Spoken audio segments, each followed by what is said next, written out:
زیادہ حضرت سیدنا مجدد الفسانی رضی اللہ عنہ کی برگاہ میں اس لیے لے کے آ رہا ہوں چونکہ شرف پور شریف کے چشم و چراغ تشریف فرما ہے، نقشبندی فیض ہے، تو ہم نے سبق سنانا ہے کہ ہمارے امام اور ہمارے اولیاء، ہماری اسلاف جن سے ہم نے دین پڑھا ہے وہ کس قدر سرکار کی ہر نسبت کا ادب کرنے والے تھے۔ تو سیدنا مجدد الفسانی رضی اللہ عنہ فرماتے ہیں کہ میں اپنے گھر میں محافل کا اہتمام کرتا، کھانا تیار کرتا، سرکار کی برگاہ میں تحفہ پیش کرتا، سرکار کے والدین کریمین رضی اللہ عنہما کی برگاہ میں ہدیہ پیش کرتا، سرکار کی ازواج کی برگاہ میں ہدیہ پیش کرتا رضی اللہ تعالیٰ عنہ، سرکار کی ہر صحابی کی برگاہ میں، اہل بیت اطہار رضی اللہ عنہم کی برگاہ میں پیش کرتا، مگر فرماتے ہیں میں سرکار کی ازواج مطہرات رضی اللہ تعالیٰ عنہن میں سے حضرت سیدہ ام عائشہ صدیقہ رضی اللہ تعالیٰ عنہا کا نام نہیں لیتا تھا، نام لے کر رسالے ثواب نہیں کرتا تھا، مطلقاً یہ کہہ دینا ازواج مطہرات رضی اللہ تعالیٰ عنہن۔ تو کیا ہوا؟ سرکار خواب میں تشریف لائے صلی اللہ علیہ وسلم، مجدد پاک فرماتے ہیں میں بیٹھا ہوا تھا، سرکار کی زیارت نصیب ہوئی تو میرے آقا صلی اللہ علیہ وسلم نے میری طرف سے اپنا چہرے انور موڑ لیا۔ فرماتے ہیں میں پریشان ہو گیا کہ آخر وجہ کیا ہے؟ فرماتے ہیں جب تھوڑی دیر گزری تو میرے محبوب علیہ السلام فرمانے لگے اے شیخ احمد سرحدی تمہیں کیا ہو گیا؟ من طعام در خانہ عائشہ بھی خرم، کہ میں جب بھی کھانا کھاتا ہوں میں تو عائشہ صدیقہ کے گھر سے کھاتا ہوں، یعنی میں جب بھی کھانا تناول کرتا تھا میں تو عائشہ صدیقہ کے گھر سے کھانا تناول کرتا تھا، اب جب تم دعا کرتے ہو تو میری عائشہ کا نام لے کر ان کو سارے ثواب نہیں کرتے۔ تو حضرت سیدنا مجدد الفسانی فرماتے ہیں اس دن کے بعد میں جب بھی سارے ثواب کرتا تو میں سیدہ ام عائشہ صدیقہ رضی اللہ عنہ کا نام لے کر سارے ثواب کرتا تھا۔ تو یہ میں نے ضمنی سے یہ عرض کیا کہ ہمارے گھر تو پیش میں اس طرح کے بڑے جہنمی لوگ ہیں جو سیدہ ام عائشہ صدیقہ رضی اللہ عنہ کی مبارک طیب ذات پر تبرک بازی کرتے ہیں۔ یہ بات آپ نے ذہن میں رکھنی ہے کہ سرکار کی رضا اس وقت تک نہیں ملتی جب تک سرکار کی ذات سے ہر نسبت کا تبرہ کیا جائے، وہ سرکار کی ازواج ہو، وہ سرکار کی بنات ہو، وہ سرکار کے اصحاب ہو، یا کہ سرکار کی آل پاک رضی اللہ تعالیٰ عنہم ہو، کیونکہ ہم ان سے پیار اس لیے کرتے ہیں۔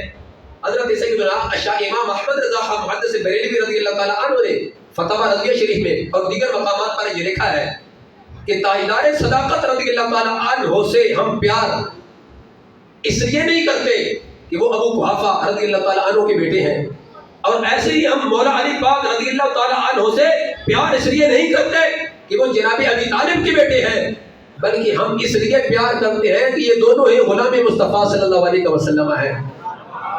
فرمایا اصحاب ہو یا کہ آل، دونوں سے پیار کرنا ہے تو سرکار کی ذات کی وجہ سے کرنا ہے۔ اور اسی طرح یہ محرم شریف گزرا ہے، آپ نے جب دیکھا ہوگا امام علی مقام امام حسین رضی اللہ تعالیٰ عنہ کے ساتھ لوگوں نے محبت کا اظہار کیا، مگر امام حسن مجتبی رضی اللہ تعالیٰ عنہ کی ذات کے ساتھ تو آپ کو ایسا محبت کا اظہار کہیں بھی نظر نہیں آیا ہوگا۔ یعنی امام حسین کی شہادت کب ہے؟ امام حسین کب شہید ہوئے؟ 10 محرم لا رہا ہوں شہید، تو امام حسن مجتبی کب شہید ہوئے؟ کسی کو نہیں پتا، جبکہ ہمارے ائمہ نے تو یہ بھی لکھا ہے کہ درجے میں امام حسن مجتبی امام حسین سے بڑے ہیں، عمر میں بھی بڑے ہیں، مقام و مرتبے میں بھی بڑے ہیں۔ پھر آج کیا وجہ ہے کہ ایک صرف یا حسین یا حسن کو یاد ہی کوئی نہیں کرتا، جبکہ جس ماں کے بیٹے حسین ہیں اسی ماں کے بیٹے حسن بھی ہے، جس باپ کے بیٹے حسین ہیں اسی باپ کے بیٹے حسن بھی ہے، اور جس نانے کے نواسے حسین ہے اسی نانے کے نواسے حسن بھی ہے۔ یہ کیسی ٹیڑھی تقسیم ہے، حسین کو یاد کرے اور حسن کو کوئی یاد نہ کرے؟ نہ، ہم اہل سنت و جماعت ہیں، ہم ایک سانس سے حسین کہتے ہیں، دوسری سانس سے ہم حسن کا نعرہ لگاتے ہیں، ہم ایک سانس سے تاجدار صداقت کا نعرہ لگاتے ہیں تو دوسری سانس میں ہم مولا علی پاک کا نعرہ لگاتے ہیں۔ یہ ہم برابر ترازو لے کر چل رہے ہیں، اس لیے کہ سنی کے سینے میں کسی بھی سرکار کی نسبت کا بغض نہیں ہے، کیونکہ ہم ان سے پیار ان کی زبان کی وجہ سے نہیں بلکہ رسالت مآب صلی اللہ علیہ وسلم کی ذات کی وجہ سے کرتے ہیں۔ تو جس نبی کا کلمہ تاجدار صداقت نے پڑھا ہے اسی نبی کا کلمہ مولا علی پاک نے بھی پڑھا ہے، جس نبی کا کلمہ حضرت امام حسن مجتبی نے پڑھا ہے اسی نبی کا کلمہ امام حسین رضی اللہ تعالیٰ عنہ نے بھی پڑھا ہے۔ اس لیے یہ چیز ہمیں پیش نظر رکھنی چاہیے۔ تاجدار صداقت رضی اللہ تعالیٰ عنہ کہ جب میرے محبوب علیہ السلام نے حضرت سیدہ اما عائشہ صدیقہ رضی اللہ تعالی عنہا کو فرمایا اے عائشہ جاؤ اور اپنے ابا جان کو کہو کہ وہ میرے جمع مصلی امامت پہ کھڑے ہو کر صحابہ کو نماز پڑھائے.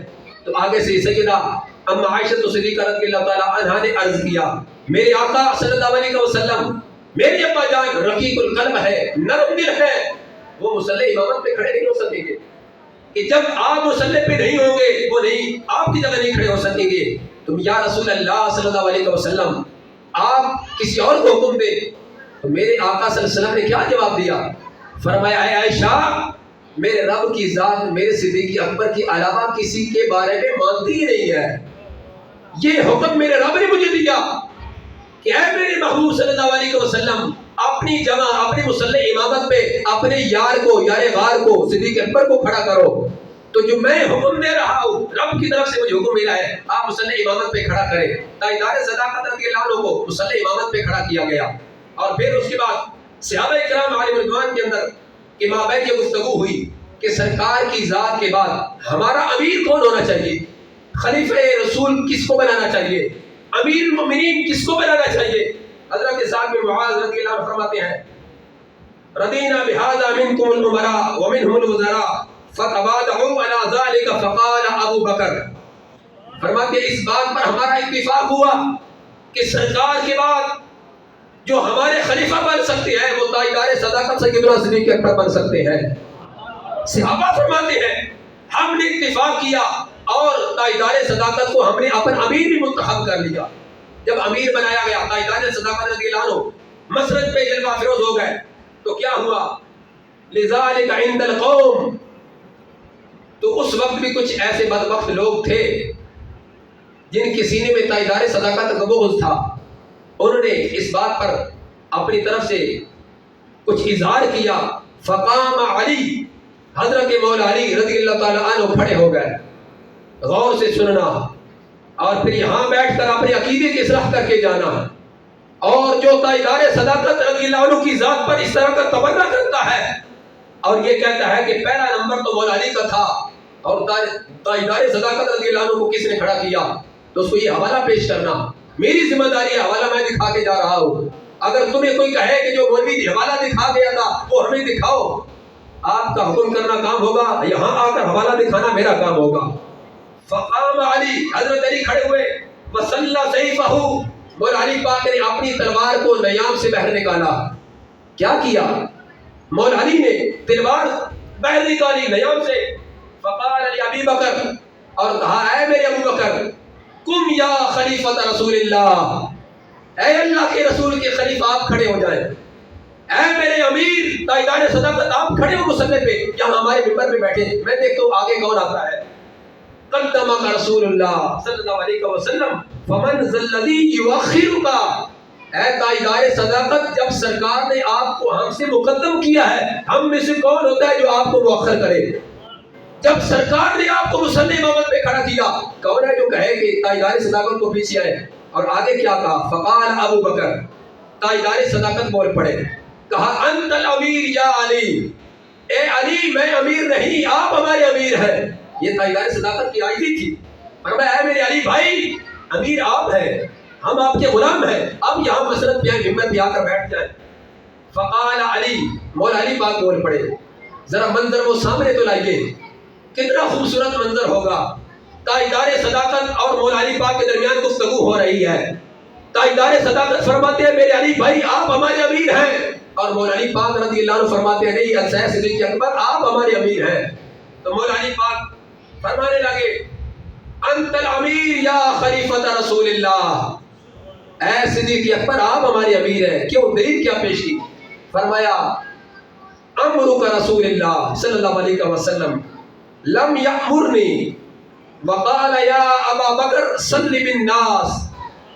اے میرے بھائی صدیق اکبر میں سرکار کے برگاہ میں کھڑا تھا جب سرکار نے سیدہ عامہ عائشہ صدیقہ رضی اللہ تعالی عنہا کو فرمایا تھا کہ اے عائشہ جاؤ اور جا کر میرے یار کو صدیق اکبر کو حکم دو کہ وہ نماز پڑھائے.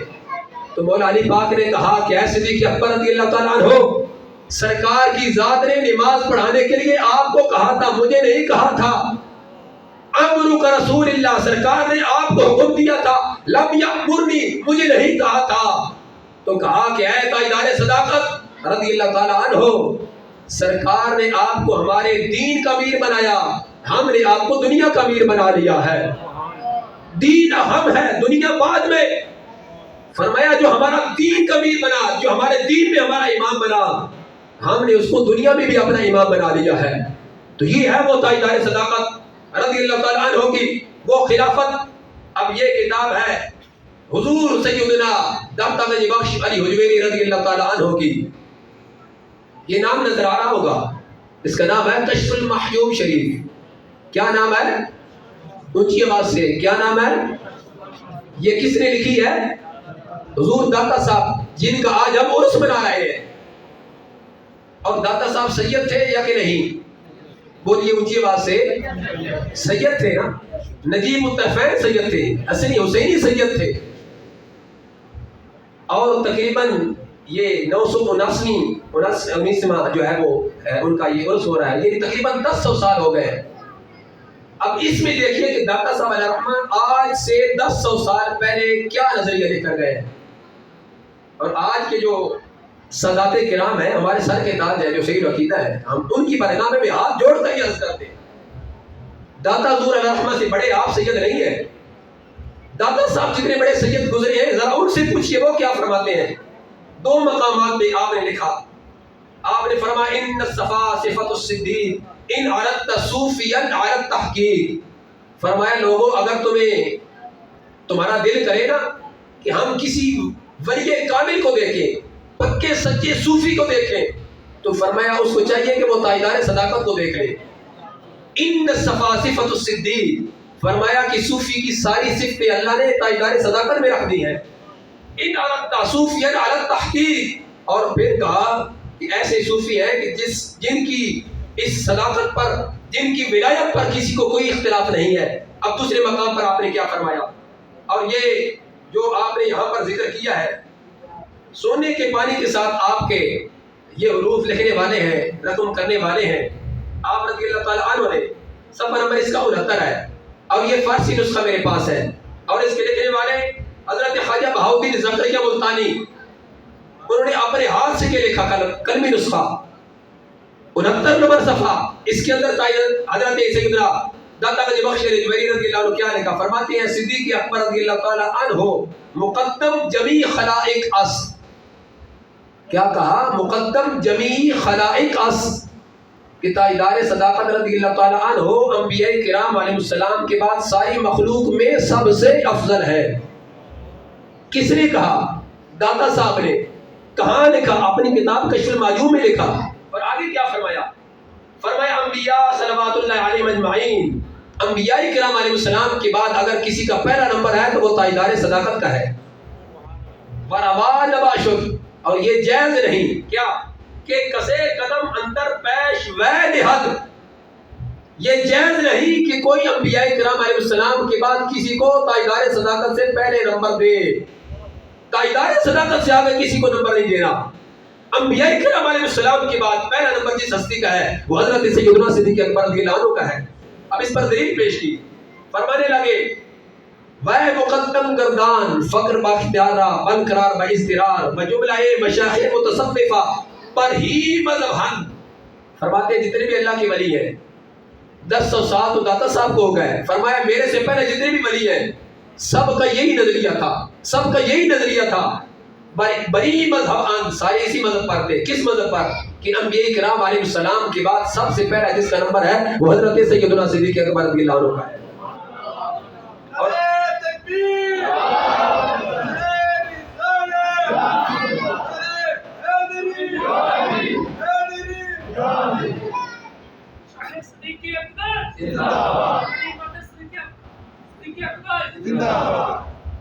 داتا صاحب علیہ رحمہ فرماتے ہیں کہ جب حضرت سیدنا صدیق اکبر رضی اللہ تعالیٰ عنہ کو خلیفہ بنایا گیا تو آپ رضی اللہ تعالیٰ عنہ نے خود اپنے بارے میں جب منبر پہ تشریف فرما ہوئے تو جو پہلا خطبہ دیا تھا حضرت سیدنا صدیق اکبر رضی اللہ عنہ نے وہ کیا تھا؟ فرماتے ہیں واللہ ما كنت حریصا علی الامارہ یوما ولا لیلۃ قط. جب سیدنا صدیق اکبر نے پہلا خطاب کیا تھا صحابہ کرام علیہ رضوان سے تو کیا فرمایا؟ فرمانے لگے اللہ کی قسم میں کبھی بھی ایک رات نہ ہی ایک دن اس عمارت کے لیے میرے دل میں کبھی خیال پیدا ہوا تھا، یعنی آج جو آپ نے مجھے امیر بنایا ہے یہ میری خواہش نہیں کہ آپ مجھے اپنا امیر بنائیں، یا میری کوئی اس میں ذاتی رضامندی نہیں کہ مجھے امیر بنایا جائے، بلکہ آپ نے فرمایا بلا کنت فیہا راغبا، کبھی میرے دل میں اس کا خیال تک نہیں کھٹکا، بلا سألت اللہ قط فی سر و علانیت، اور نہ ہی میں نے آج تک رب کی بارگاہ میں اس مسرت کے لیے کبھی سوال کیا، اعلانیہ طور پر خفیہ کبھی بھی میں نے رب کی بارگاہ میں سوال نہیں کیا تھا، وما لی فی الامارہ من راحہ، اور فرمایا اور نہ ہی میرے لیے اس میں کوئی راحت اور سکون ہے، میں امیر بن گیا ہوں، میں امیر المؤمنین بن گیا ہوں، میرے لیے اس میں سکون نہیں، مگر قربان یہ تاجدار صداقت رضی اللہ تعالیٰ عنہ کی ذات پہ جب آپ رضی اللہ تعالیٰ عنہ امیر بنے انداز حکمرانی کا کیا تھا؟ حضرت سیدہ عائشہ صدیقہ رضی اللہ تعالیٰ عنہ فرماتی ہے کہ میں نے اپنے ابا جان کو دیکھا کہ جب بھی کہیں سے کوئی آپ کو بلاتا تو آپ ہوا میں پرندی کی طرح اڑ کر وہاں پہنچتے، یہاں تک کہ جب منکرین زکوٰۃ کا معاملہ آیا تو حضرت سیدنا عمر فاروق رضی اللہ تعالیٰ عنہ نے عرض کیا، جب آپ نے کہا کہ اگر یہ زکوٰۃ نہیں دیں گے ہم ان کے خلاف جہاد کریں گے، ان کے ساتھ جنگ کریں گے، تو حضرت سیدنا عمر فاروق رضی اللہ تعالیٰ عنہ نے فرمایا کہ اے امیر المؤمنین آپ نے ابھی خلافت سنبھالی ہے تو تھوڑا ہم ابھی اپنی پاور اور کنٹرول سنبھالیں، پھر ان سے جنگ کر لیں گے، کوئی بات نہیں ہے، کلمہ تو پڑھ رہے ہیں، حج کر رہے ہیں، روزے رکھ رہے ہیں، نماز پڑھ رہے ہیں، اگر وہ ایک ارکان اسلام میں سے ایک رکن ادا نہیں کر رہے تو کوئی بات نہیں۔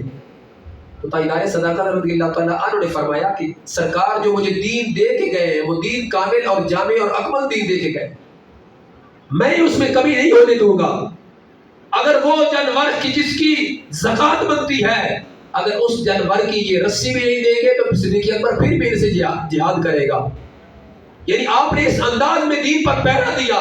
اور پھر ایک اور بات بھی میں یہاں ضمن یاد کر دینا چاہتا ہوں، ہم اتنا زور کیوں لگاتے ہیں، بار بار عوام اہل سنت کو باخبر کیوں کر رہے ہیں کہ سرکار کے بعد انبیاء کرام علیہ السلام کے بعد پہلا نمبر تاجدار صداقت کا ہے، پہلا نمبر تاجدار صداقت کا ہے، ہم بار بار یہ تاکید کیوں کرتے ہیں؟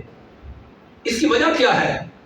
یہ چیز آپ نے ذہن میں رکھنی ہے، سرکار کے بعد جس ہستی نے قرآن کو جمع کیا مدور اول وہ تاجدار صداقت ہے، سرکار کے بعد جس ہستی نے حدیث کو جمع کیا وہ تاجدار صداقت ہے، اگر تاجدار صداقت رضی اللہ تعالیٰ عنہ کو پہلا خلیفہ نہ مانا جائے پھر جو قرآن ہے وہ قرآن نہیں رہتا، پھر جو حدیث ہے وہ حدیث نہیں رہتی، اور جو یہود و نصارہ ہے سب سے بڑا ان کا یہی آج ہمارے ہاں حملہ کرنے کا ایک ایسا راستہ ہے، وہ کہتے ہیں سرکار کے بعد امام الانبیاء حضرت محمد مصطفیٰ صلی اللہ علیہ وسلم کے بعد جس ہستی کا پہلا نمبر ہے ان کو ہی متنازع بنا دو، جب وہ متنازع بن جائیں گے پھر ہم کہیں گے یہ قرآن جس ہستی نے جمع کیا تھا وہ تو خود متنازع ہے، یہ حدیث جس ہستی نے جمع کی تھی وہ تو خود متنازع ہے، تو پھر یہ حدیث وہ قابل اعتماد نہیں ہے، یہ قرآن نہیں ہو سکتا، اس لیے ہم بار بار کہتے ہیں تاجدار صداقت رضی اللہ تعالیٰ عنہ کو پہلا خلیفہ ماننا، خلیفہ بلا فصل ماننا یہ ایمان کا حصہ ہے، ایمان کا جز ہے، اور یہاں تک کہ آپ کی افضلیت قطعی ہے۔ اور پھر ایک اور بات بھی میں یہاں سے عرض کرنا چاہتا ہوں، حضرت سیدنا مجدد عارف ثانی شیخ احمد سرہندی فاروقی رضی اللہ تعالیٰ عنہ نے مکتوبات شریف کے اندر ایک حوالہ پیش کیا ہے، مکتوبات شریف کا نام تو آپ نے سنا ہوگا، سنا ہے کبھی مکتوبات شریف کا نام؟ ہم شرف پور شریف استانہ عالیہ مقدسہ جہاں سے ہمیں فیض مل رہا ہے، روحانیت کا منبع و مرکز جہاں الحمدللہ باقاعدگی کے ساتھ مکتوبات شریف کا درس دیا جاتا ہے، تو اپنے آپ کو سنی کہلوانا اور اپنے آپ کو سنی نام سے اپنا تعارف کروانا یہ کیوں ضروری ہے؟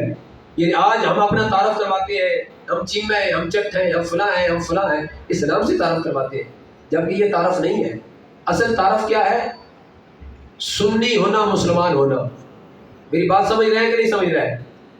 کچھ بولیں گے تو پھر مجھے بھی سمجھ آئے گی کہ آپ سمجھ آ رہی ہے۔ سنی ہونا یہ کتنا ضروری ہے۔ حضرت سیدنا مجدد عارف ثانی رضی اللہ تعالیٰ عنہ نے مکتوبات شریف میں ایک حوالہ پیش کیا اور آپ یہ فرماتے ہیں اور یہ اس مقام پر آپ نے لکھا ہے کہ حضرت خواجہ عبید اللہ حرار رضی اللہ تعالیٰ عنہ، یہ سلسلہ عالیہ نقشبندیہ کے بہت بڑے امام ہیں، جو ہمارا شجر نسب ہے نقشبندی شجر نسب، اس میں ایک نام خواجہ عبید اللہ حرار رضی اللہ تعالیٰ عنہ کا بھی آتا ہے۔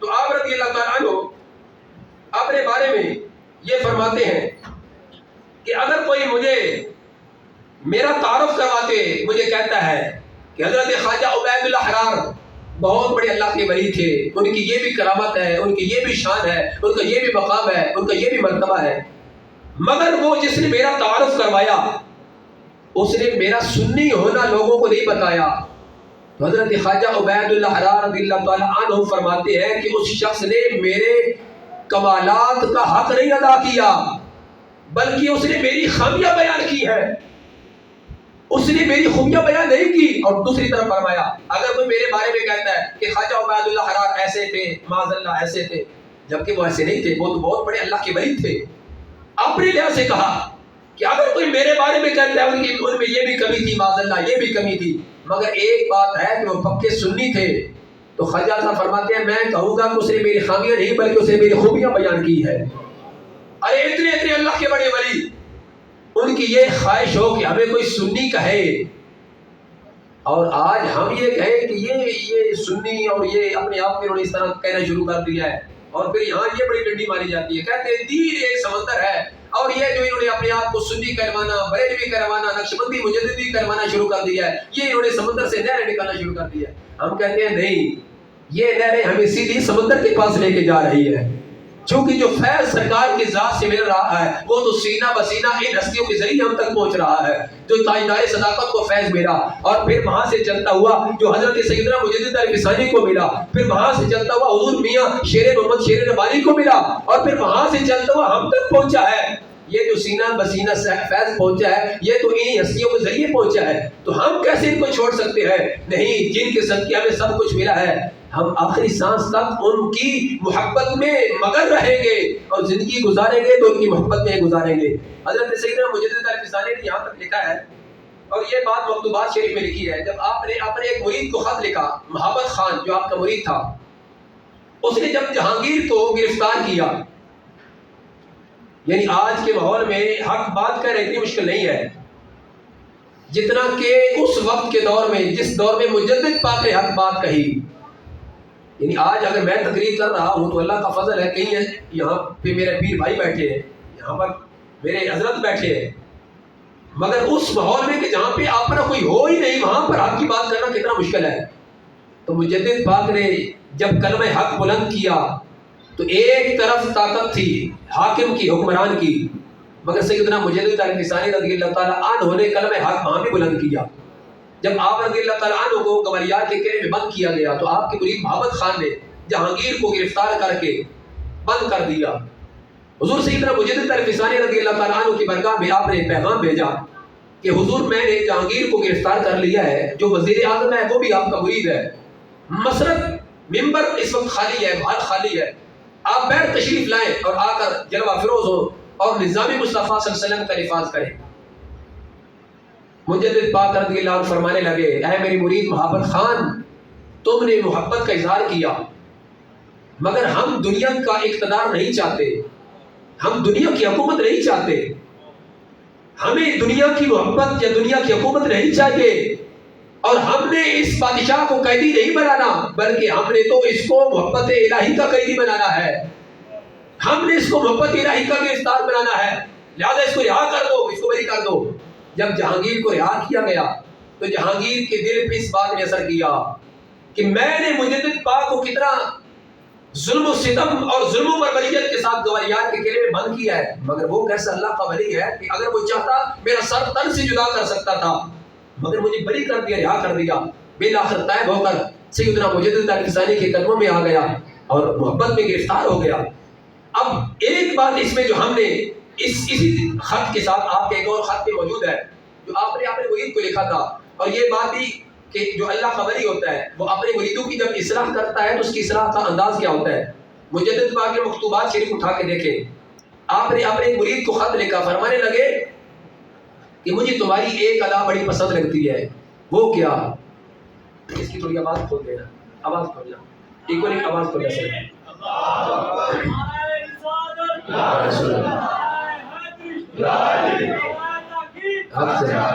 فرمانے لگے کہ مجھے تمہاری ایک ادا بڑی پسند آتی ہے، وہ کون سی؟ فرمانے لگے کہ تم نماز کا بڑا اہتمام کرتے ہو، نماز کا اہتمام کرتے ہو، یہاں تک کہ کثیر جماعت کے ساتھ تم نماز ادا کرتے ہو، تو لہذا تعدیل ارکان کا لحاظ رکھنا، ایک تعدیل ارکان کا لحاظ رکھنا یعنی نماز کو سکون کے ساتھ ادا کرنا، اور پھر دل میں خشیت الہی، خوف خدا رکھنا، اور جب تمہارا دشمن کے سامنے مقابلہ ہو، جنگ ہو، تو دل صاف رکھنا، نیت خالص رکھنا۔ اور نیت کیا؟ فرمائے اعلاء کلمت الحق کا جذبہ لے کر میدان جہاد میں نکلنا، اور پھر واپس نہ پلٹنا، یہاں تک کہ جب تمہارے نیت خالص ہوگی، دل میں محبت الہی ہوگی، جب تم جہاد کرو گے تو اللہ تمہیں فتح عطا فرمائے گا۔ پھر اس کے بعد اس جہانگیر کو گرفتار کیا گیا، جبکہ اتنی پاور یہ رکھتا تھا، یعنی یہ مجدد پاک رضی اللہ تعالیٰ عنہ نے جب اپنے مریدوں کی اصلاح کی تو انداز یہ تھا۔ اسی مجدد پاک نے مکتوبات شریف میں لکھا ہے، آپ فرمانے لگے، ایک علاقے کو آپ نے خط لکھا، فرمایا کہ تمہارے خطیب صاحب نے، تمہارے امام نے عید کا خطبہ دیا ہے۔ کس کا خطبہ دیا ہے؟ عید کا خطبہ دیا ہے، اور اس عید کے خطبے میں اس نے خلفائے راشدین کے نام نہیں لیے۔ غور سے سننا، عید کا خطبہ دیا مگر اس خطبے میں خلفائے راشدین کے نام نہیں لیے۔ در خطبہ عید قربان، قربانی کا خطبہ تھا۔ میرے بھائی آپ ہنس رہے ہیں، کوئی بات میری عجیب تو نہیں لگ رہی آپ کو؟ میں قرآن اور حدیث پڑھ رہا ہوں، کس سے کہانیاں نہیں سنا رہا۔ اگر کوئی مسئلہ ہو تو یہاں میں بیٹھوں، آپ میرے سے بات کر سکتے ہیں۔ سر مجھے آتی نہیں ہے کہ میں بھی کان پہ ہاتھ رکھ کے تو آپ کو سناتا اور آپ واہ کر دیتے، اس لیے جو میں بات کر رہا ہوں دلائل سے بات کر رہا ہوں، کوئی مسئلہ ہوگا میرے سے پوچھ سکتے ہیں۔ در خطبہ عید